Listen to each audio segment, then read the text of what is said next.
bienvenue sur ma chaîne YouTube Live Great où est-ce que je partage hebdomadairement mon journey avec le traitement de venin d'abeille pour traiter Lyme et les co-infections et où est-ce que je partage plein de petits trucs, conseils pour mieux vivre au quotidien. Je partage entre autres beaucoup sur ma foi qui est un outil incroyable qui m'aide à passer au travers de cette maladie-là.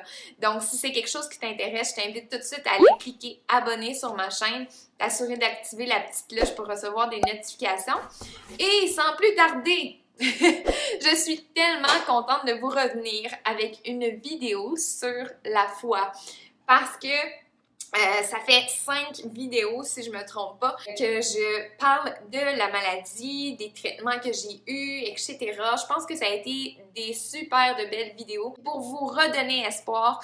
En tout cas, si ça s'est accompli, je suis plus qu'heureuse parce que c'est vraiment le but. Découragez-vous pas, puis je suis certaine que vous allez trouver la formule qui vous convient à vous pour guérir.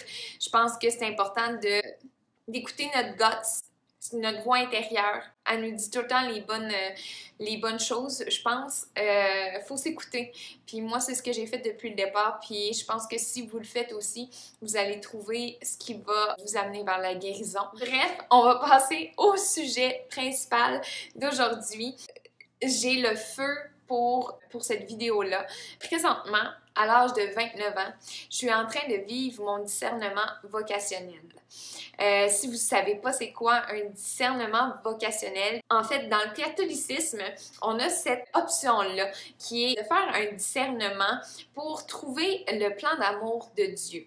Donc, le plan d'amour que Dieu a pour nous, parce qu'évidemment, quand il nous crée, il nous donne aussi une mission. Il nous crée avec tout son amour, mais aussi pour qu'on vienne accomplir quelque chose sur cette terre, puis de savoir qu'on prend le bon chemin pour pouvoir vraiment être à la place où est-ce qu'on va le plus fleurir et grandir et s'épanouir. Donc c'est ça le discernement vocationnel. Ça, on peut le faire soit dans des communautés religieuses, soit dans des centres, comme moi, je le fais dans un centre, c'est comme une communauté. Il y a toutes sortes de gens, dans le fond, qui travaillent pour ce centre-là, mais sont spécialisés pour aider les gens à faire un discernement. Parce que quand on le fait dans une communauté religieuse, ben généralement, il faut se couper un peu du monde, donc faire une retraite, puis vraiment prendre un temps pour le Seigneur. Évidemment, on prend un temps aussi pour le Seigneur en faisant le processus que je fais, mais c'est que à la place de faire une retraite, moi, on s'est ajusté à mon horaire de travail et etc. Donc, j'ai des temps de prière et tout, mais ça se cadre bien dans mon horaire de personnes qui travaillent. Bref, il y a toutes sortes de manières de le faire. Là, présentement, c'est juste parfait et je suis tellement heureuse parce que ça me permet de faire mon discernement enfin. Je dis enfin parce que ça fait longtemps que j'ai ça dans le cœur. Si vous n'avez pas encore écouté ma vidéo sur ma conversion, je vous invite à le faire tout de suite. C'est comme la suite involontairement à cette conversion-là. Pour vous résumer, à l'âge de 18 ans, j'ai fait une retraite chez la famille Myriam, qui est une communauté religieuse de ma région. Et puis, j'avais vécu quelque chose de vraiment profond avec le Seigneur. Puis c'est là qu'a commencé mon désir, dans le fond, de faire mon discernement éventuellement. Mais en même temps, bon, la vie m'a amenée ailleurs, puis j'ai continué à vivre ma vie normalement, sans faire le discernement, parce que le Seigneur avait autre chose en tête pour moi, je pense. Bon, c'est-à-dire la maladie. Pas que le Seigneur désire qu'on soit malade, mais c'est mon chemin de vie. Puis c'était une épreuve que je devais avoir pour maturer, puis m'abandonner encore plus à lui. C'est définitivement ce que la maladie a fait pour moi. Elle m'a apporter de grandir intérieurement beaucoup et faire aussi grandir mon amour pour Dieu puis de m'amener à ma conversion complète. Donc, ça fait maintenant 3 ans que j'accepte tous les enseignements de la religion catholique. Puis bon, vous comprenez que l'âge de 29 ans pour faire un discernement vocationnel, c'est quand même assez tard, si on peut dire.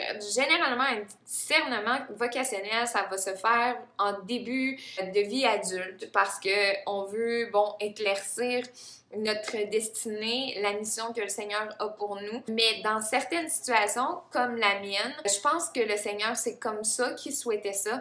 Il souhaitait que je prenne de la maturité pour que j'en vienne à être complètement prête à accueillir peu importe ce qu'il a en réserve pour moi. Là, maintenant, je vous dirais qu'à l'âge de 29 ans, pour moi, c'est le moment de le faire parce que là, je veux vraiment prendre la voie que le Seigneur a pour moi, que ce soit la vie religieuse, le célibat dans le monde, que ce soit le mariage, peu importe, je suis juste ouverte.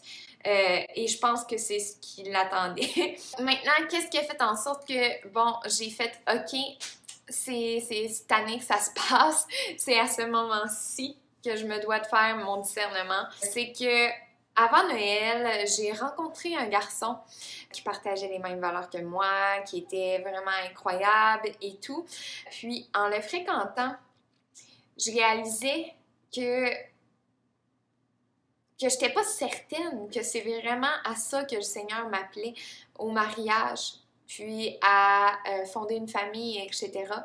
J'ai tellement un amour grandissant pour le Seigneur, puis quand je lui donne la place complète qu'il souhaite avoir dans mon cœur, c'est comme son amour goûte tellement bon que des fois je me dis peut-être qu'il me souhaite à lui toute seule, tu sais.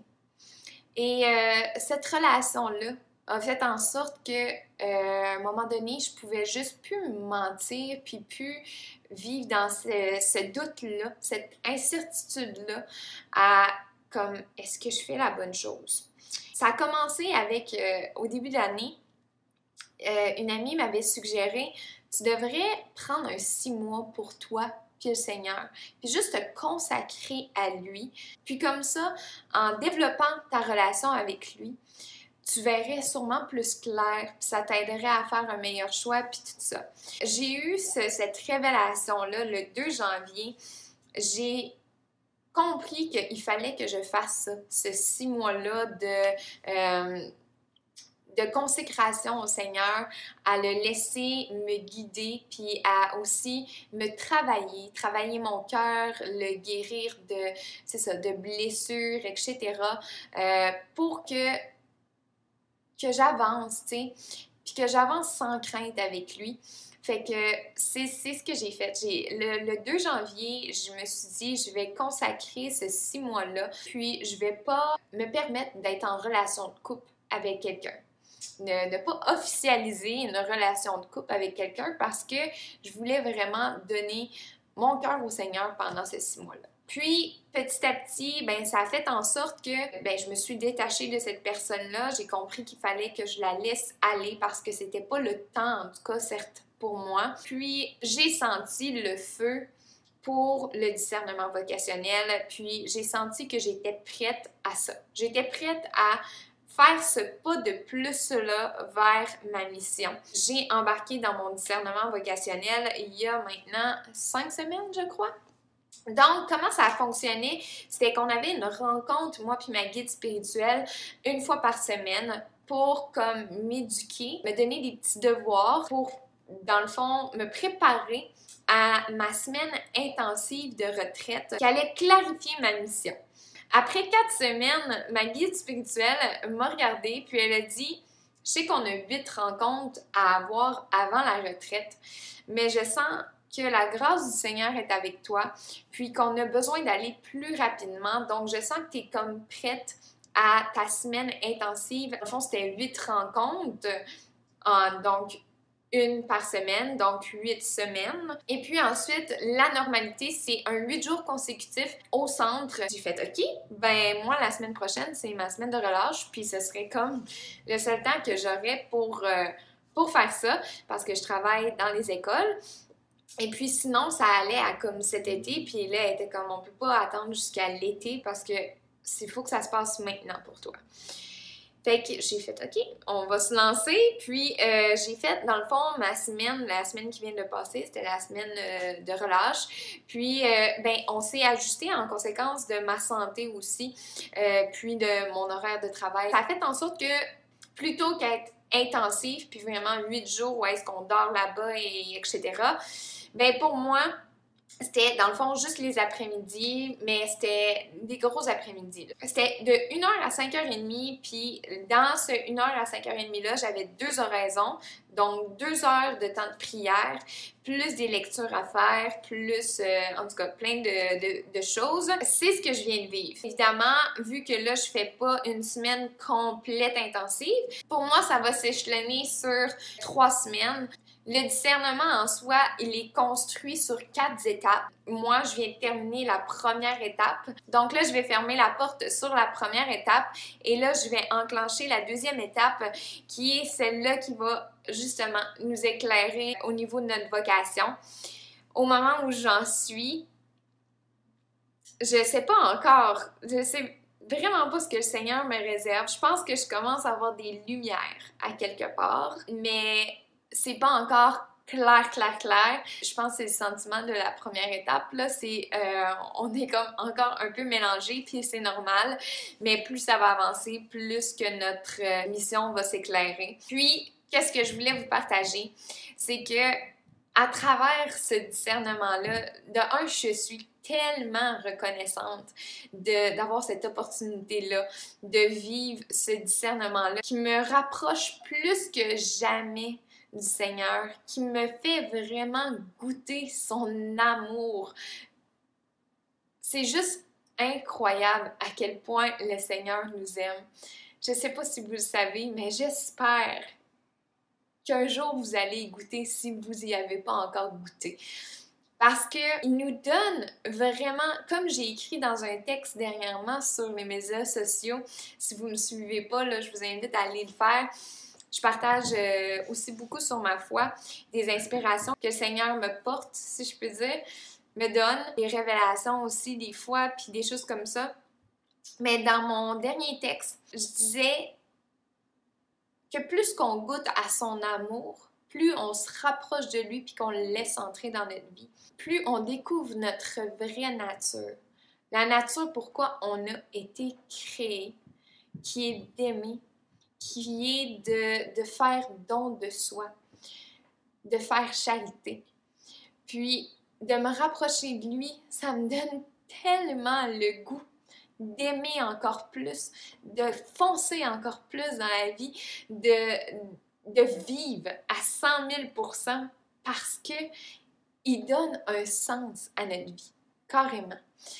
Puis je vous dis ça parce que ces temps-ci, j'avais l'impression, même si j'ai le Seigneur dans ma vie puis dans mon cœur, j'avais une phase, là, une mauvaise phase, où est-ce que j'étais comme ah, ben c'est pas pour rien en fait que je fais mon discernement. J'étais comme où je m'en vais, tu sais, qu'est-ce que je fais? Puis j'étais comme un peu perdue. Puis je trouvais aussi que je me retrouvais plus. Tu sais, la Steph pleine de joie, puis pleine de... J'avais de la misère à me retrouver. Et là, il me permet de me retrouver. Mais encore mieux, il me permet aussi de reconnecter avec mon cœur pur d'enfant. Ça, c'est très personnel comme expérience, mais moi, je sais que à l'âge de 2-3 ans, j'aimais le Seigneur tellement, déjà, super jeune.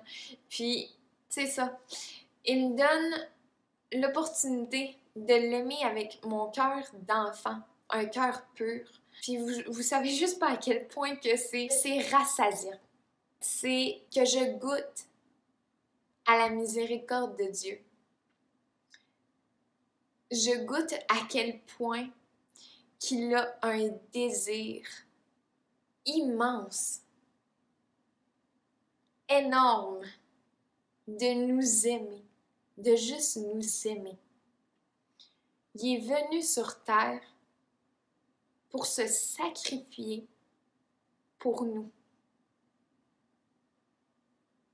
Pour se sacrifier pour nous. Et là, présentement, tout ce qui attend, c'est qu'on se retourne, nous autres aussi, pour l'aimer. Point. Point final. C'est aussi simple que ça. Et quand on se retourne vers lui, ce qu'on peut goûter, c'est indescriptible. C'est une paix, une joie, un fulfillment. Je ne sais pas comment le dire, là. C'est rassasiant. C'est rassasiant. Puis je souhaite vraiment que tout le monde puisse goûter à ça. Parce que c'est ça pourquoi on a été créés. Aimer. Sur ce, je vais vous dire à la prochaine. Je ne pensais pas devenir émotionnelle comme ça. Que Dieu te bénisse. Amen. À plus. And as you speak, 100 billion galaxies are born. In the vapor of your breath, the planets form. If the stars